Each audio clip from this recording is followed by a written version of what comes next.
I've covered a lot of MMOs on this channel. Some are incredibly stinky and deserve to die, and some of them, honestly, I kind of just want them to be like a phoenix and rise from the ashes. And New World is no different from that, except from really the main thing is, I feel like it's actually happening. Now, I don't want to fill you guys full of false promises. We've been stung by that in the past. We've seen this game go from the upper echelons of what an MMO could be, all the way down to the dregs of the abyss. But one thing is really undeniable, and that is that things are happening in New World, behind the scenes, in front of the scenes, and everything in between. I feel like ever since they've shuffled the team around, brought Katie on board, and moved Scott across to the Lord of the Rings stuff, presumably, I feel like things are moving at a fairly swift pace, and we've got quite a few things coming to genuinely get excited about. Now, what I don't want to do is go through the whole of the developer update, because you guys can quite happily go and see that for yourselves. You don't need me to break that down for you. But what I do want to touch on in today's video is specifically some of the changes that I'm most excited for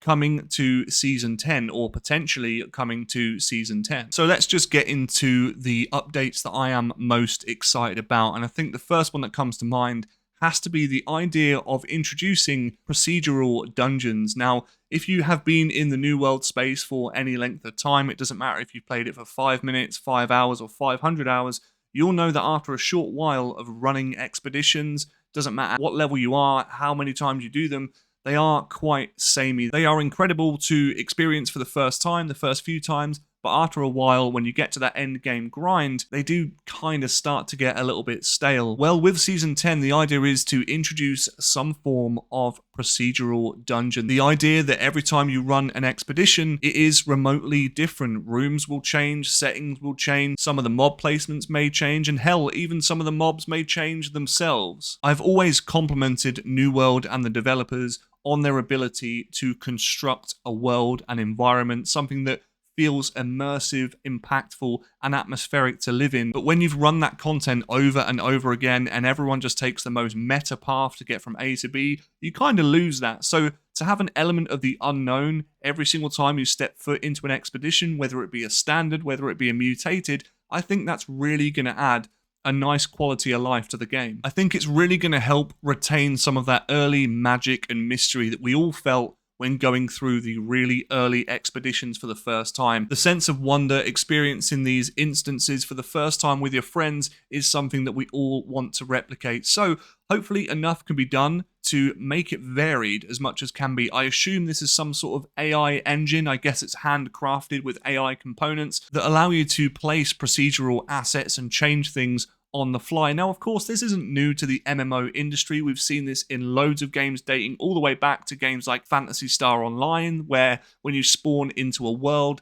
the rooms are slightly different, the mobs are placed slightly different. So we're not reinventing the wheel here, but for New World, I feel like it is a really, really good change. I would also really like them to do more with the dungeon components, not just necessarily the enemies and the bosses, but also the puzzles as well. There are many puzzles to solve, buttons to press, things to interact with in a lot of the expeditions in New World, and I feel like just shuffling those around, keeping that flavor interesting, is really going to help retain the player base and keep people there long term. Next up, which is a huge one for me, is a lot of talk about gear sets and gear set bonuses. Now, I am an old Diablo, WoW Classic enjoyer, so the idea of armor and weapon tier sets is really, really cool. You collect a certain amount of pieces that all fall within the same tier, and you unlock bonuses at each tier. That's at least how I'm reading it. That's how a lot of people on Reddit are understanding it as well. So to see how that is implemented into the game, I think is going to be really, really cool. Some of the most compelling moments I've ever had playing MMOs is watching people pass me by with really cool armor sets, cool tier sets, inspecting them, looking at their gear, knowing that they've had to put a grind in, they've had to clear a certain raid, a certain dungeon, a certain instance to get that gear. And I think that addition to New World, as much as there are, of course, some items in the game already that are quite hard to get, I feel like tier sets would add a really, really nice variance to it. Giving these tier sets the ability to coordinate with your build, whether it's constitution, focus, int, strength, that sort of thing, I think would give the player base another avenue to focus in and really kind of min-max your build as much as you can to make it as efficient as possible. Now, of course, there is every possibility that tier sets could mean something totally different, and if that's the case, then I am really intrigued to see what they do with it. They did also mention that they would be increasing the loot pool for M3 runs. Right now, they are a little bit stagnant, a little bit lackluster compared to M1 and 2, which are just easier to run. And ultimately, if you're going to get more resistance for lesser reward,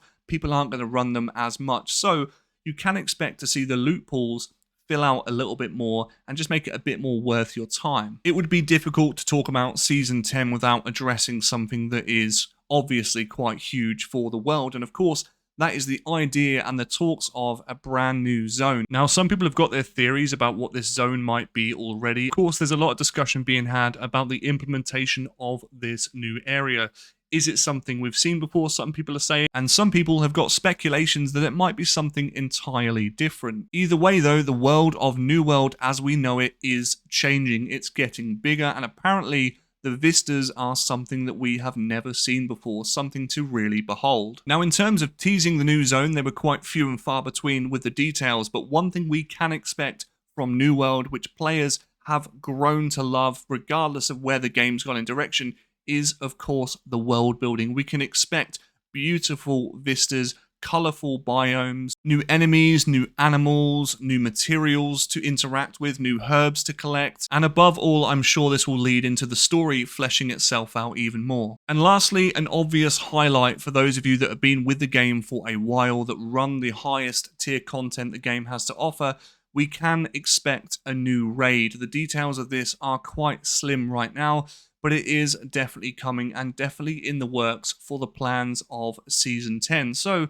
definitely keep your eyes peeled for that. It's quite clear that the dev team are quite heavily focused now on fleshing out the end game experience, as ultimately that's where people have said content is really lacking. Now, to pair up with the end game raids, they are also talking about overhauling the end game progression system altogether. Now, what that means between you and I is yet to be determined, but I've definitely got my eye on it. I know for a fact they are looking at introducing V2 version 2 of Umbrals for your gear progression, and whilst we are talking about gear upgrades, there is discussions of a new weapon coming, although we've got no real fixed date as to when that will happen. I don't think Season 10 will be the time that we'll get it, but you know, the wheels are turning, content is coming, and I really do hope that with the momentum that the game has got right now, that we can start to see a momentum of the return of the player base. I have said quite a few times now that fundamentally this game has an amazing foundation for an MMO. The way that it plays, the way that it looks, it just needs the players to experience it. So I guess the question is, with the momentum that New World has got in its progression now, I guess in its development, can the Phoenix rise from the ashes? Can it pull a No Man's Sky? I guess that's to be determined. All in all though, these are just a few things that I'm really excited for coming to Season 10 of New World, and I'll keep you guys posted on more as and when we know more.